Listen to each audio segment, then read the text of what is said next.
The Lackawanna Valley holds a unique place in the history of the United States. Its land yielded anthracite coal, the black gold of its time.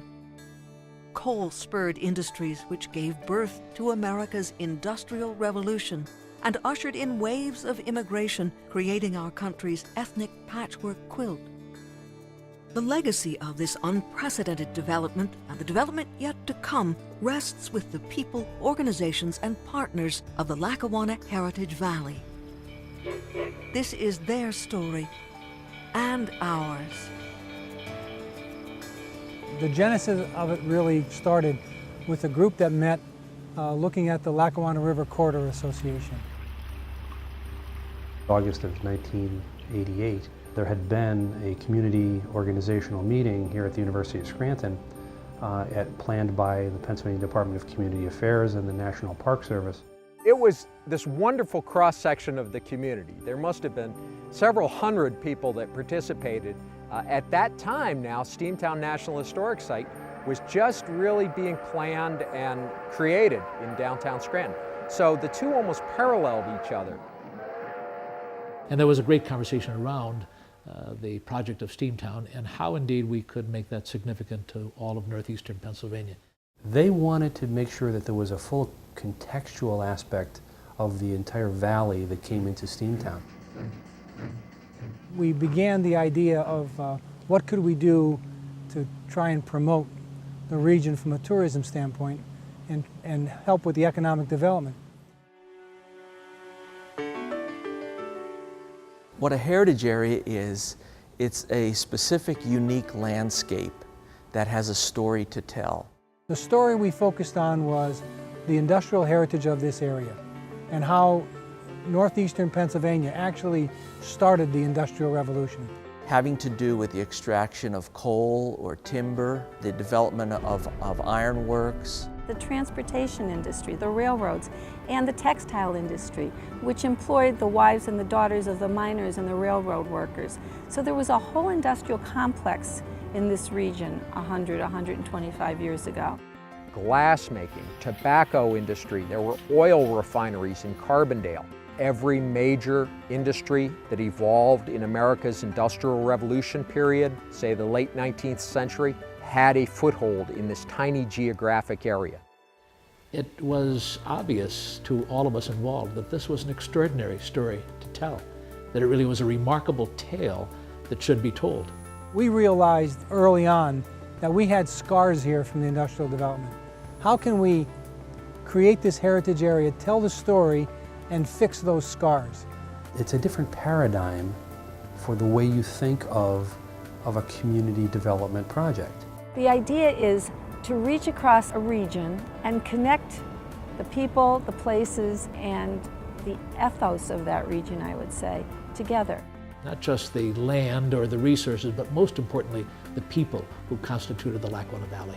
How can this organization help to take a look at some of those old historic components of the communities? Partnerships of government, of civic organizations, working together for not only the economic development of our communities, but also just the preservation of those communities so that you have a sense of place that you can be proud in and that we can pass on to future generations. At that time, I was the director of historic preservation for the Commonwealth, and I was very excited by Pennsylvania's Heritage Area program. I was excited by the idea of working regionally around cultural and natural resources. The Department of Community Affairs created guidelines and an actual guidebook on how the program would be operated and how other heritage areas could be brought into the system.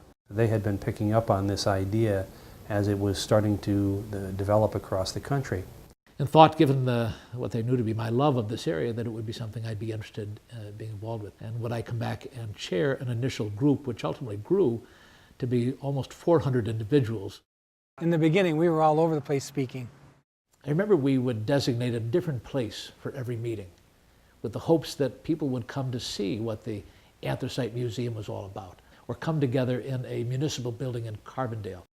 The most difficult thing was at public meetings when we tried to get across the idea of a heritage park. What's a heritage park? Where do you put the fences? They want to know, would it be near Rocky Glen or was it above Naog? Is there going to be a swimming pool? Would it have Ferris wheels? And no, it's not that kind of a park. It's not really a physical park in the sense of, you know, your local community park, or it's not Naog Park or McDade Park. Every time we'd say park, people wanted to know exactly where that park would be. Actually, there were editorials in the paper about when is a park not a park. And I would tell them, I can't give you heaven's zip code. How can I tell you where the park is going to be? That's when we kind of got away from the term park and kind of moved into the heritage area. It was a notion that started to generate into a concept. It became an idea that ultimately became a plan. And so it was clear early on that even though there was a notion called Heritage Park, we wouldn't be able to call it Heritage Park. Heritage areas are landscapes. They take into account all of those resources in a particular geographic area that are worth preserving, both the natural and the historic. We were telling the story of a valley. And for people to understand it as the story of the entirety of the valley, we somehow had to get that word into what we would ultimately call it. Tell the story of the Lackawanna Valley. And many people are able to contribute to that story. Ultimately, we came up with the term of Lackawanna Heritage Valley. It was the telling of the story of this place, of our legacy, and of our dreams.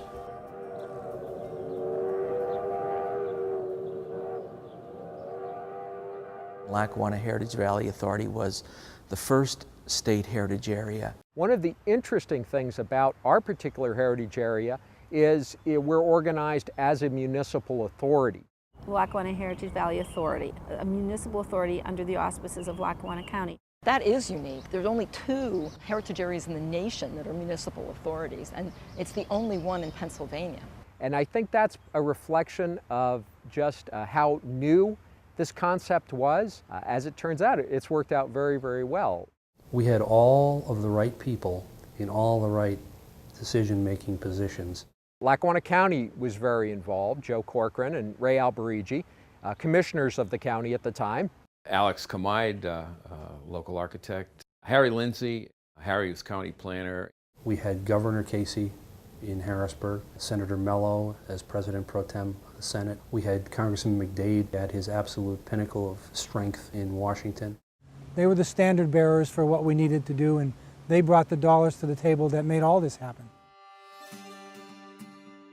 The old concept of urban renewal, you know, in the 60s and even into the early 70s was knock it down and build anew. If you had a problem with a building, the best way to solve it was with a bulldozer. The Heritage Parks concept said, let's take stock in what we have. Let's pause and look at what we have.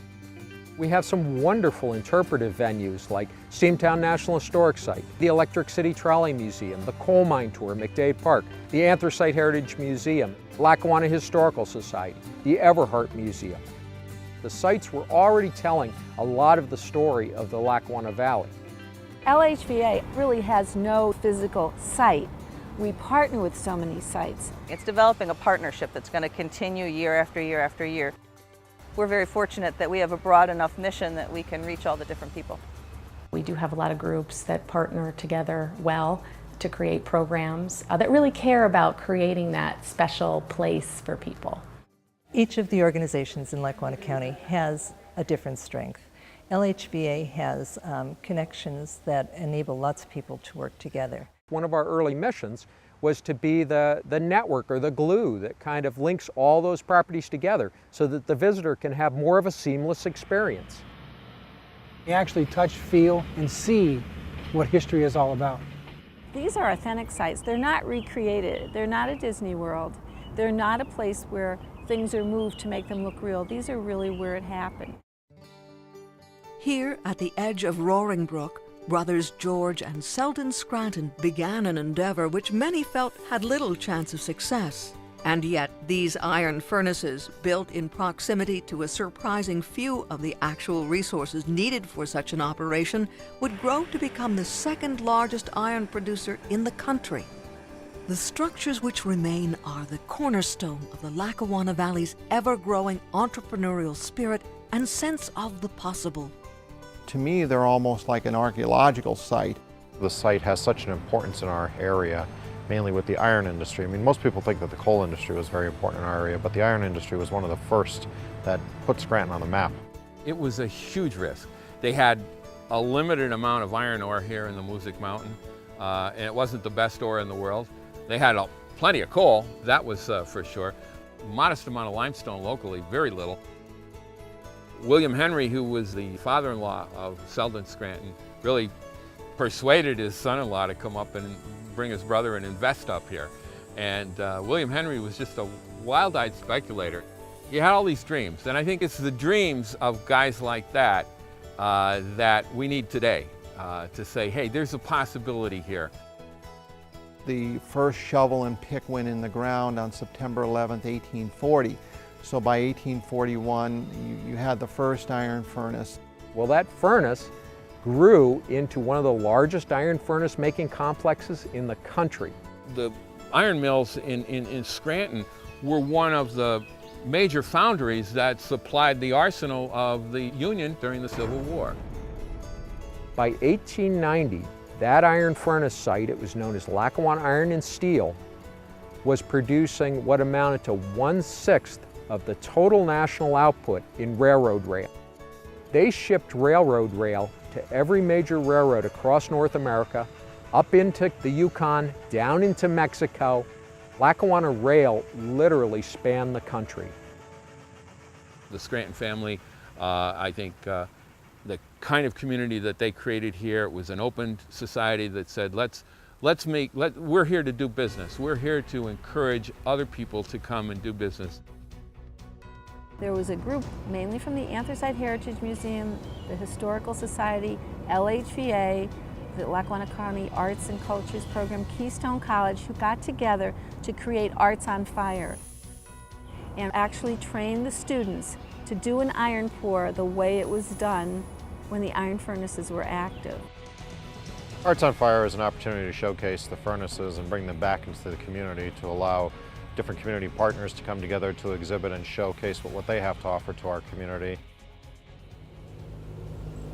I think it's important for everyone to have a sense of their past.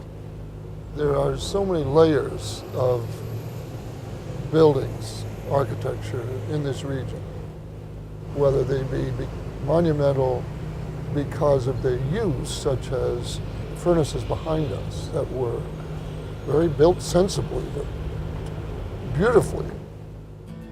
If you take the time to walk around and see what we have, it's very impressive because we have buildings from the 1870s right through the 1920s. This is the Catlin House. It was built in 1912 by a man named George Catlin with his second wife, Helen Walsh Catlin. Upon his death in 1935, he left his home to the Lackawanna Historical Society. I'm grateful to the people who left that to us, gave us the fabric of our city, gave us our built environment. The Scranton Cultural Center, of course, is one of our architectural treasures, and that was built in 1929. And if you think about what was going on at that time, the rest of the country was in dire straits, but our local community was finishing one of its biggest masterpieces. It's just an incredible architectural gem that does so much community programming today, it kind of boggles my mind. It makes me tired just to think of all the things that are happening at the Scranton Cultural Center. It was designed by the architect Raymond Hood, and the reason he's considered a master architect is because he designed not just buildings like the Scranton Cultural Center, but also Rockefeller Center and the Chicago Tribune building. So he is a prominent American architect, and the city of Scranton is very fortunate to have a sample of his work. We have a beautiful downtown, you know, that I love bringing people to, and we have a great historic architectural history walk. The courthouse, which is built of native stone, again, it reflects that local pride and that heritage. Square in Scranton. It's a great outdoor room. Whether they're older buildings there surrounding the square or new buildings. Sometimes you save places by changing them or adding to them, like the federal courthouse. That made sure that the earlier courthouse and post office would have a long life. So you built on the past. You recognized the value of the past. You didn't just knock it all down. You didn't pave it all over. You built on that value of the past and restored it and added something positive for the future. That's what the Heritage Park concept is about. It's been proven in city after city. There's a way that we can repurpose these buildings, adaptively reuse them. One of the advantages of being in our region is that there is a better sense of the past. To call upon the Lackawanna Valley's past is to invoke the legacy of anthracite coal. It dominated the industrial and cultural landscape for generations, giving birth to communities, livelihoods. The Lackawanna Valley itself. We have 484 square miles of anthracite coal fields here, and those 484 square miles represents 75% of the known deposits of anthracite in the entire world. 1,000 coal cars a day left the Lackawanna Valley for distant markets. In the 1960s, there were a number of historians that urged the Commonwealth to be involved in the interpretation of history of working people. The Anthracite Heritage Museum and the Scranton Iron Furnaces were within that plan with the Pennsylvania Historical Museum Commission to develop museums of working people of Pennsylvania. I've always been a history buff, but I have to say that I did a very poor job of turning around and looking at our own communities and saying, well, what aspect of history exists right here in your own backyard? And so I think that was one of the things we wanted to do. We have received funding from the Lackawanna Heritage Valley to do many things here at the museum. One of the recent projects was the complete refurbishment of this exhibit hall. It's an ongoing interpretation. Every time there was an exhibition with a theme, people were inspired to donate more things to the museum. Ethnic items from the various communities of the region, religious articles, many different themes, and that allows us to have the type of interpretation that we have today at the museum. When I'm surrounded by the mining artifacts, the ethnic items, it reminds me of my family history. They really do a wonderful job in telling both the human story, but also that coal mining, that industrial story. In the upper Lackawanna Valley, where coal was first discovered, was in the Carbondale area, so that the earliest mining and railroading activity in the valley was in Carbondale, and that led to a lot of prosperity very early in the 19th century and put the Lackawanna Valley on the map. So you had waves of immigration coming in, starting as early as the 1870s with the Irish and the Welsh, specifically to work in the coal industry, and then growing that industry. And so that by the 1890s, you had the Italians and the Eastern Europeans coming in. The Lackawanna Valley literally exploded. It went from about 6,000 or so inhabitants in the 1820s, upwards of 200,000 inhabitants by the turn of the century. And as they came in, they set up their own neighborhoods with their own churches and their own organizations, and really brought their traditions of their individual countries with them and made them part of the traditions here in Lackawanna Valley. When you grow up as a kid and you get involved as a youngster, this carries on with you for the rest of your life.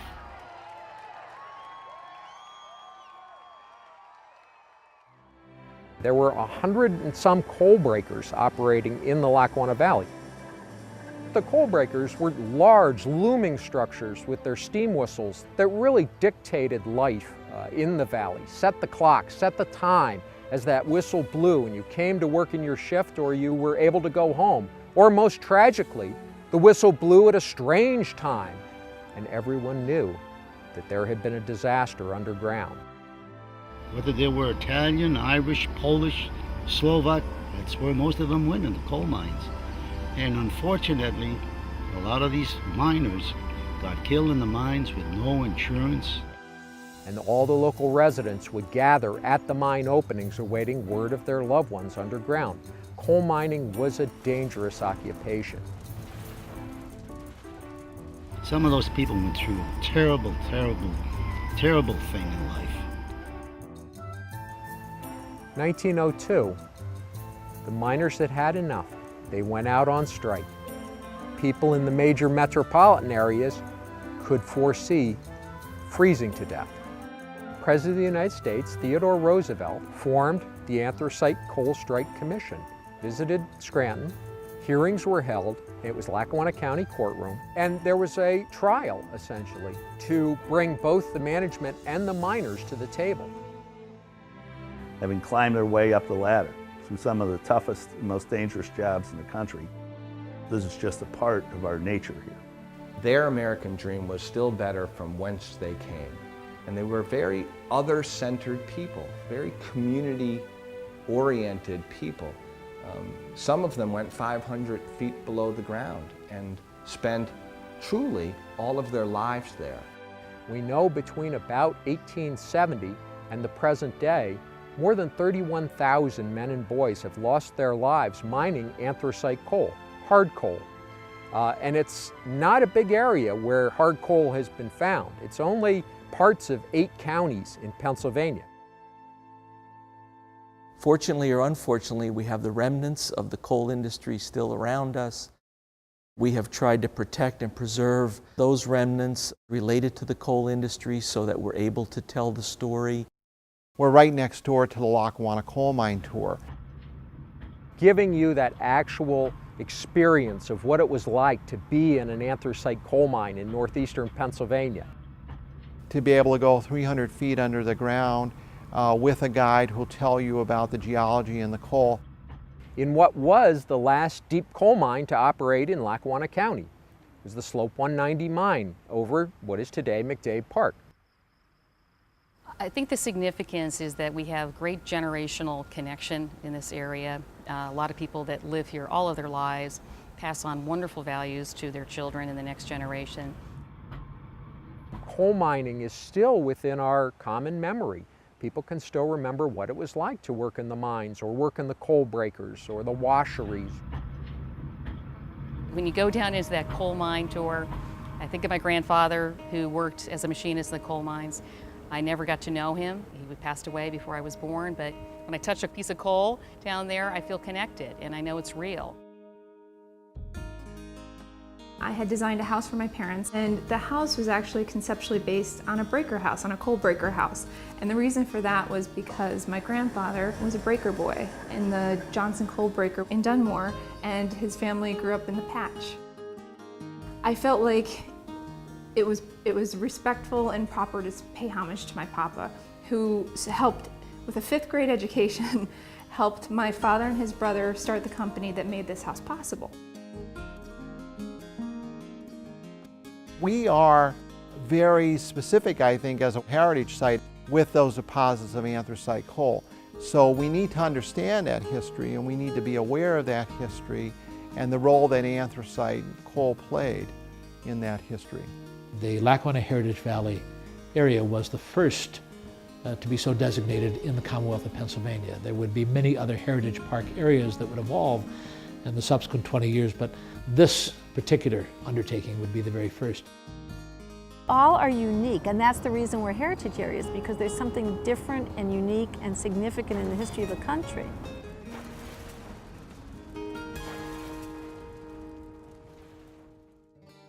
You go where the energy is. You find people who have an interest in something. They're the likely ones that will implement something. When LHV came into existence after the publication of the plan in the spring of 1991, it was clear that there was already an energy in place. I think it was 91 when we first got it established. Established means you're in the budget. I'm thinking we had about $200,000 in grant funding to work with at that point. I mean, and no promise of any more money after that. And in many respects, as we started, we were chasing after the energy that had already provided the lifeblood for what we came to know as the Lackawanna Heritage Valley. We were grant writing left and right. We went from that original $200,000, and in round numbers, my recollection is by the time I left 5 years later, we were engaged in $35 million worth of programming. The goals and the mission really remain the same, but the opportunities changed. It's a dynamic organization in a dynamic world. I came to the conclusion that the way to bring people along was to go where their interests were. It was such an exciting concept. I think that was the early stages of before it was even developed. Many people in the community were involved, and we were all thinking about the great natural resources and putting them to the best use that we could all think of to do. That's where heritage parks work at their best. It was always, what would you like to do? And how can we help you do what you want to do? It's pretty remarkable the kinds of people we have here and how much they want to help their community.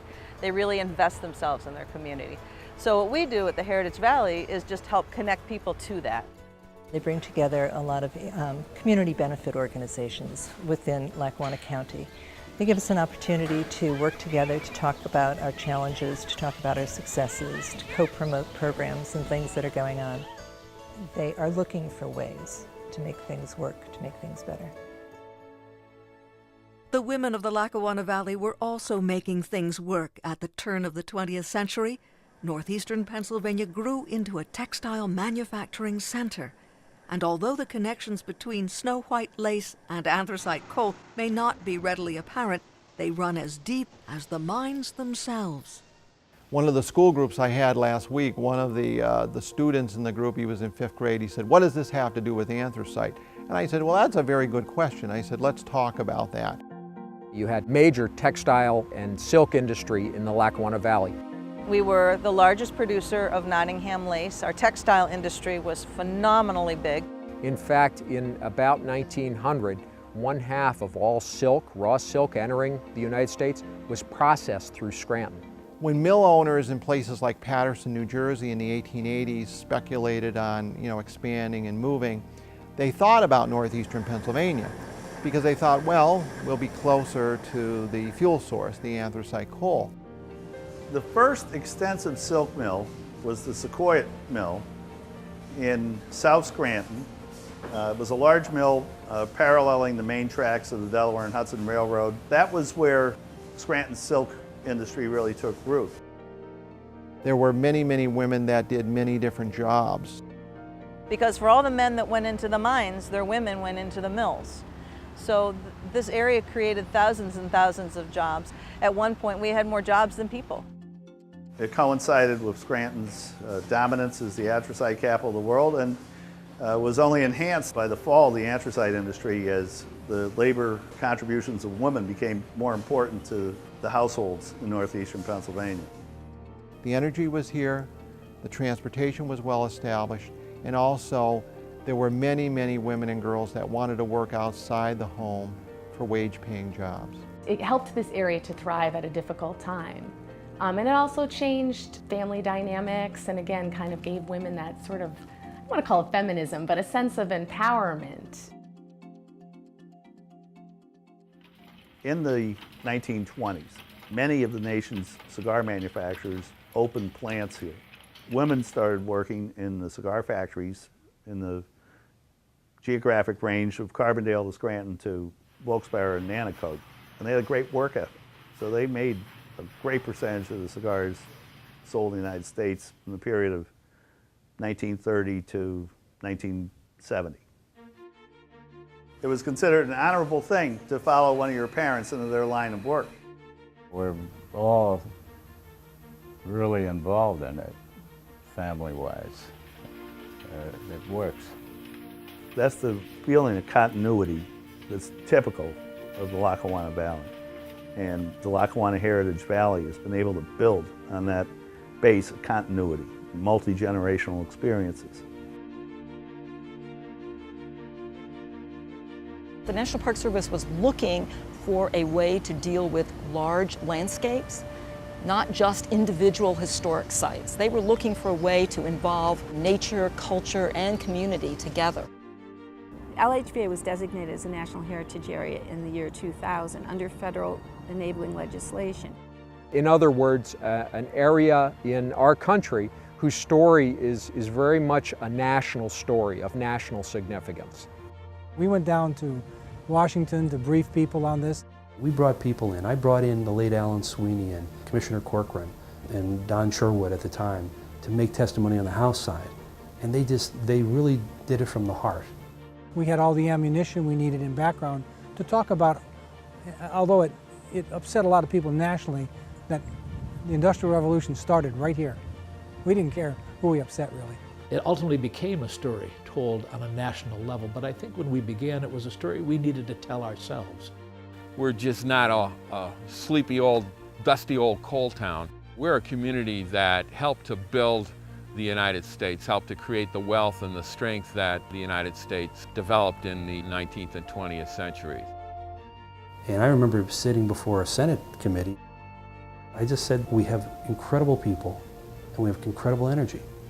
And I believe that if you allow us the resources to make this plan happen, we're going to do fabulous things, and I'm looking forward to the chance to come back to talk to you 3, 5, 10 years from now and tell you all about what happened. We saw, not just as our job, but as our duty, was to take the regional story and use the national designation as the springboard for telling that story to a national audience. Congress established, as of today, 49 heritage areas across the country. The preponderance are located on the East Coast, and they interpret themes that are often closely related to our Industrial Revolution. Many of our other heritage areas will celebrate a specific aspect of our American experience. We're unique in our multifaceted approach to the industrial story and also the connection to the everyman story. This is about how every person could come and truly live out the American dream. For many immigrants, the American dream began on iron rails. Railroads connected the United States in unprecedented ways. And the Lackawanna Valley, with its precious supply of outgoing raw materials and continuous need for an incoming labor force, became a hub of that interconnection. We talk about that beautiful painting of George Inness, done in 1855, and you see that probably the only piece of that small, developed community that made sense to us then in the 1980s was the roundhouse at Steamtown. The smells, the sounds are the same. To hear the steam locomotive back out of the roundhouse, the clanging of the bell, the puffing of the steam, the smell of the hot oil, that's the technology that moved this country. Railroads crisscrossed the valley everywhere you could see. It really was at that nucleus that the whole valley undertook its life and its development. Steamtown obviously interprets the transportation story, part of that transportation story, something that was so important in this region. You have to understand that in 1900, there were 5 major railroads that converged on the city of Scranton. With the discovery of the anthracite coal fields, the iron furnaces to make the steel rails, there was a market outside the valley, and these resources had to be transported. You wouldn't have had the railroad yard if you didn't have coal up and down the valley. We had so many railroads running through here. As today, we have the interstate highways. Almost every square inch of available right-of-way was occupied by a steam locomotive line or a branch line.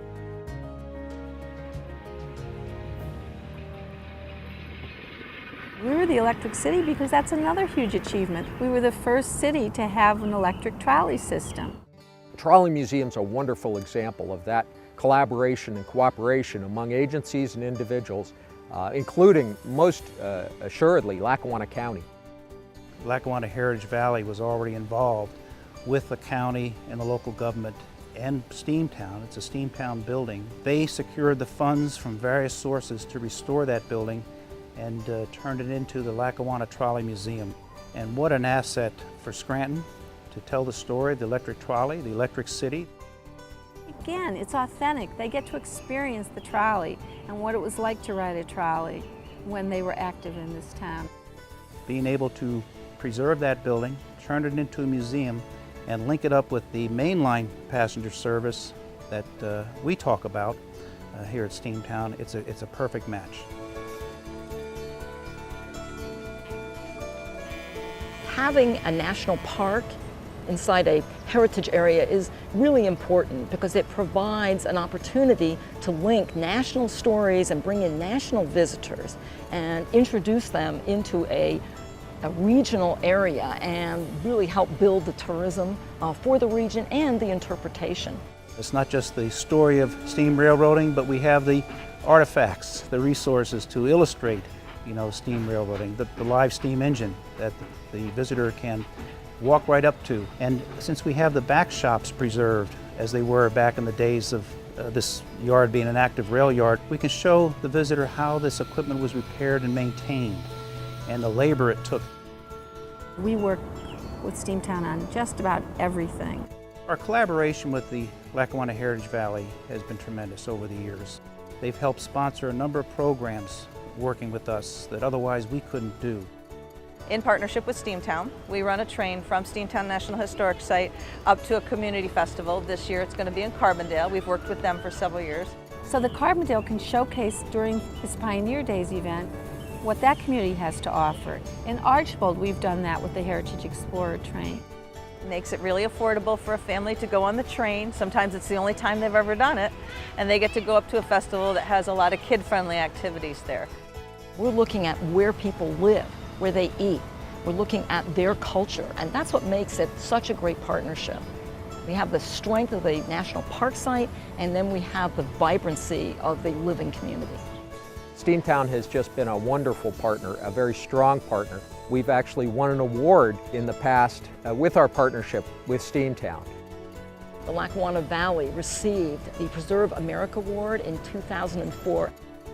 That recognized, again, how nationally important this model is for bringing together tourism, economic development, history organizations, educational organizations. Like the Everhart Museum.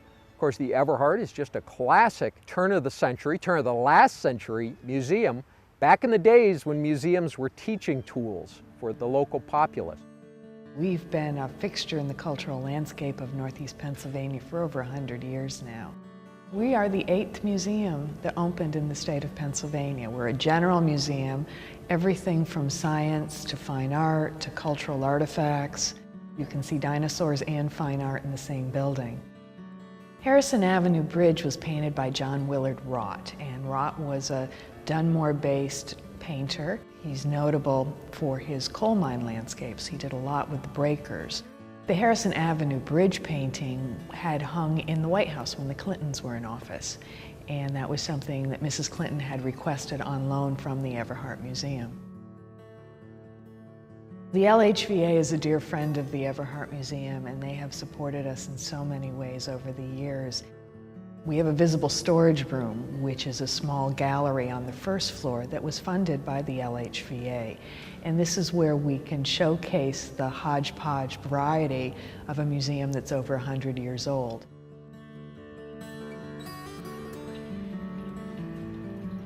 There's an awful lot that kids can do right here in Lackawanna County. They can learn about their heritage, they can see cultural events and programs. The Lackawanna County Library System also has a summer reading program for children. We decided to give every child who signs up for the summer reading program a passport to cultural and heritage sites within Lackawanna County.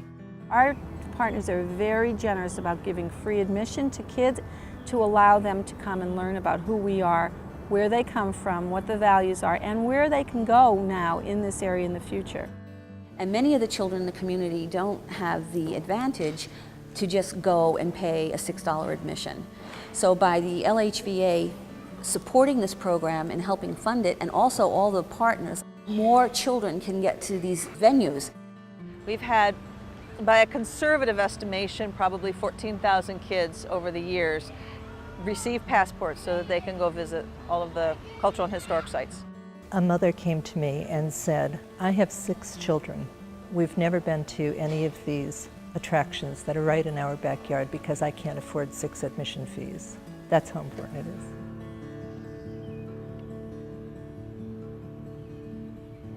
is. 2 years ago, we formed a 501c3 organization. We named it Heritage Valley Partners. And so now we have both organizations kind of operating on the same song sheet and performing the same mission. To preserve, which is really part of the mission of Lackawanna Heritage Valley Authority, it's going to take money. And part of a 501c3 nonprofit function is the fundraising aspect. So preservation of these assets, along with the support that we get certainly from National Park Services and the state of Pennsylvania, is really necessary to be able to commit the right resources to preserve all this beauty that we have, and for the next many generations in Lackawanna County. Water is important. Anytime you're near water, you have a great story to tell. Particularly in a region like ours, where the topography is not anonymous, not without character. The Lackawanna River runs for 40 miles from the Stillwater Dam to the confluence with the Susquehanna in Luzerne County. The Lackawanna Heritage Valley, it's a river corridor. It's connecting all these communities. If you went through the original 1991 plan, you would find the word stewardship shows up more than any other word. There is a strong sense of stewardship. I think of sustainability, and Lackawanna Heritage Valley has provided that leadership, that direction, that oneness of focus with a lot of partners. Let's look at technology. Let's look at how we interpret the information we can derive from a little bit of science, a little bit of intuition, and just a lot of guts to say, let's make this place sustainable. The very industry that made us wealthy and allowed us to have people that were successful entrepreneurs and built magnificent buildings are the same industries that polluted our river. When you think in terms of what the Lackawanna River really was 100 years ago, nothing more than an industrial sewer. And it's just a way to get industrial waste out of here and someplace else. We still have thousands of acres of abandoned coal mine lands along the river, culm dumps that are polluting the river, mine tunnels where the mines under Scranton and the Lackawanna Valley are flooded. It's like the New York City subway system on steroids, and it's filled with water. And that water flows out into the Lackawanna River in a dozen locations. And I remember in my lifetime people saying, stay away from the river, it's seen its best day. Most of us at my age grew up, your parents never let you go near the river. They knew you went in because if you came out, your socks were orange. This is a small place in a way that makes it fragile and rich, both those things. We don't want to decimate our beautiful, beautiful scenery and landscape and home. It doesn't have to be that way, and yet we have to progress. And I mean, that could be applied to anything, any industry that might come in. Because of the industrial degradation of the entire valley, a sacrifice that some would argue had to be made for the growth of the nation, our people just wouldn't settle for degradation, that they actually have focused their efforts on reclamation. When I first came to work for LHVA, I said I hadn't had any environmental education since Smokey the Bear. We do a lot of environmental education. We have a conservation alliance composed of over 70 environmental organizations. Without the Lackawanna River Corridor Association, we wouldn't be sitting beside what I would consider the pristine or near pristine Lackawanna River. I can see so many changes in the river and in the community and the way our community relates to the river over the last 25 years.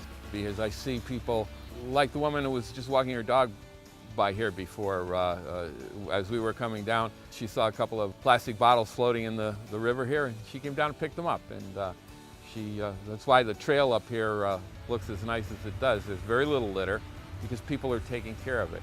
They're taking care of the river. And we have areas in the river, Archibald, North, Carbondale, where people come to fish because there's 22, 24-inch trophy trout. It's really amazing. They pay guides to bring them fishing on the Lackawanna River. We've acquired over 200 acres of land and easements along the Lackawanna River, and we're working hand in hand with the Lackawanna Heritage Valley. A lot of that land is abandoned rail corridor or abandoned mine and industrial land adjacent to the river and the rail corridor. So we're helping to facilitate the development of the Lackawanna River Heritage Trail in partnership with the authority.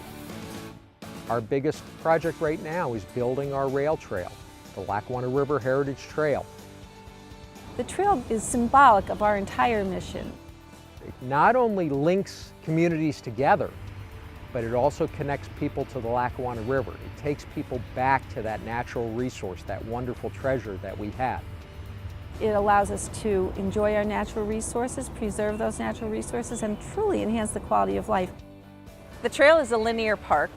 The entire trail system is 75 miles from the Susquehanna River up to the New York State border. It connects communities and it connects people. It literally travels on the railroad tracks of the old rail lines.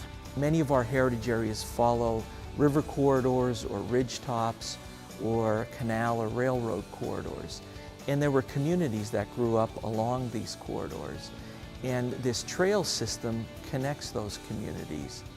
This area once was a hub for railroads, so it's literally walking in the footsteps of history. And just as the railroads connected towns together through industry, the trail connects towns together through recreation. Support legislatively, but budget goes up and down, but I think with the support of people, who wouldn't support this? Take a look at it. I mean, it's just great stuff. When people are looking for places to live and companies are looking for places to locate, they look at things like the amenities of life in the community for the people, recreation and cultural opportunities, and trails are huge all over the country now. In a lot of ways, trails today are really primary interpretive venues. As you ride or walk or run our trail, you pass so many of the early industrial sites. And of course, it's our plan to eventually put signage on the trail so that people know what they're looking at and enjoy and maybe learn a little bit. It can be alternative transportation for some people, fitness and recreation for others. For our seniors, it's a huge socialization outlet. So it serves a lot of purposes. Some of it will actually go through the main streets of the towns. That's a best practice, because what happens when the trails go through the towns is people then spend money in those towns.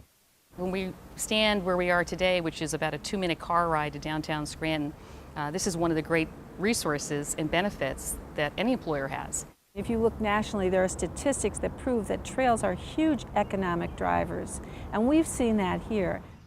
We have the results of an actual trail user survey that was conducted in 2009. It showed that $28 million was spent by people who use the trail on restaurants, refreshments, but also bikes and shoes and athletic gear and all the kinds of things that you associate with outdoor recreation.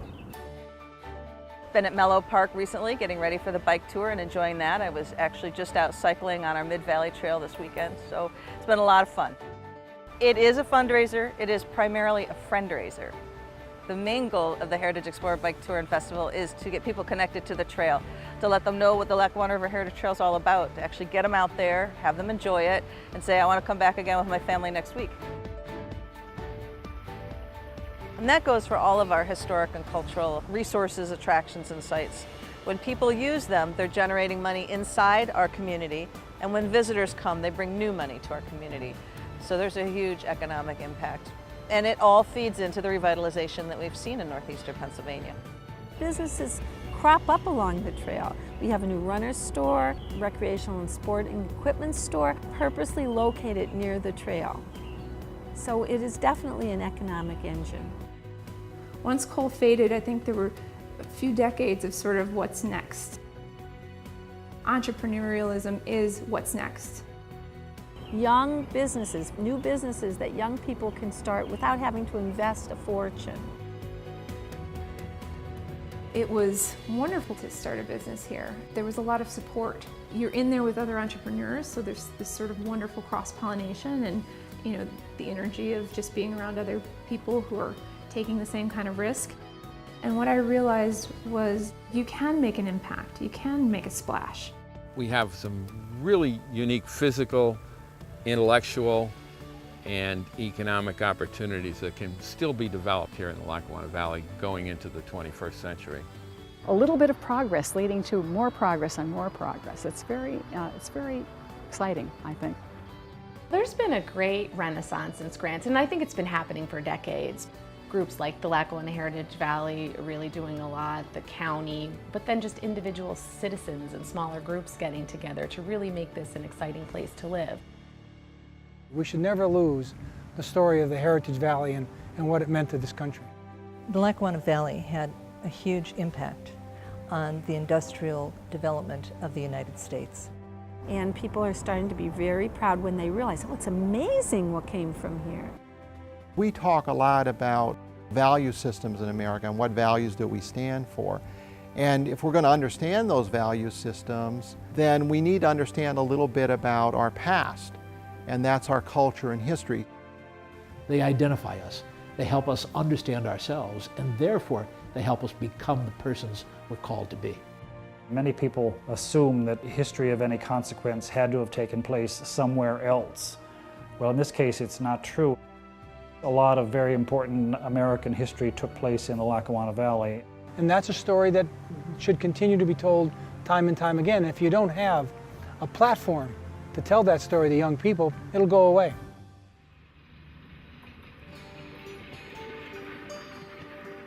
I can't measure it, but I believe in my heart that we have raised that level of pride in the culture of this valley.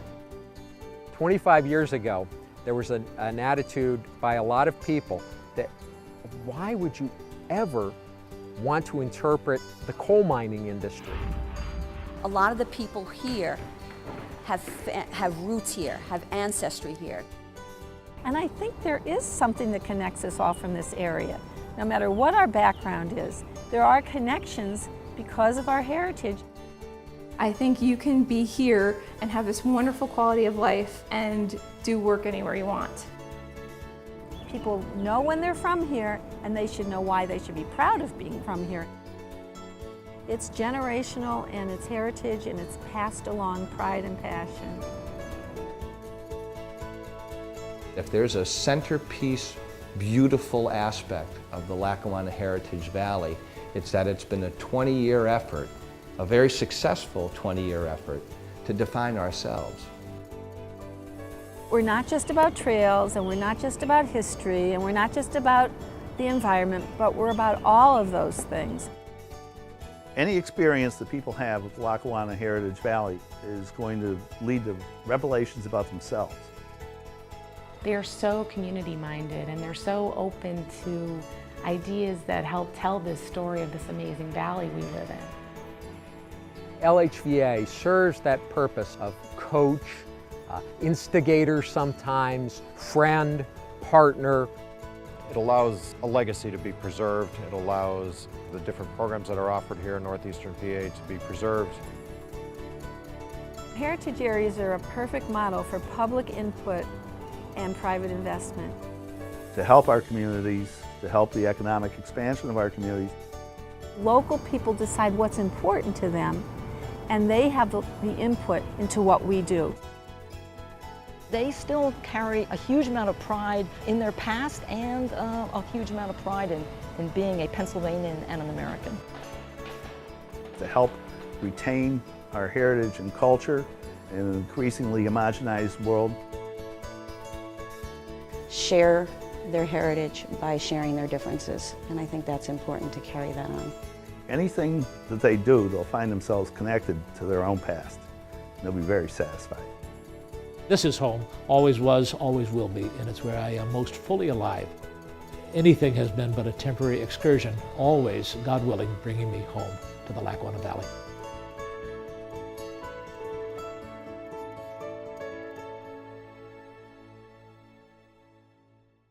If you are interested in building our trail, preserving our history, conserving our river, and protecting our cultural resources, consider becoming a member of the Lackawanna Heritage Valley by visiting www.lhva.org.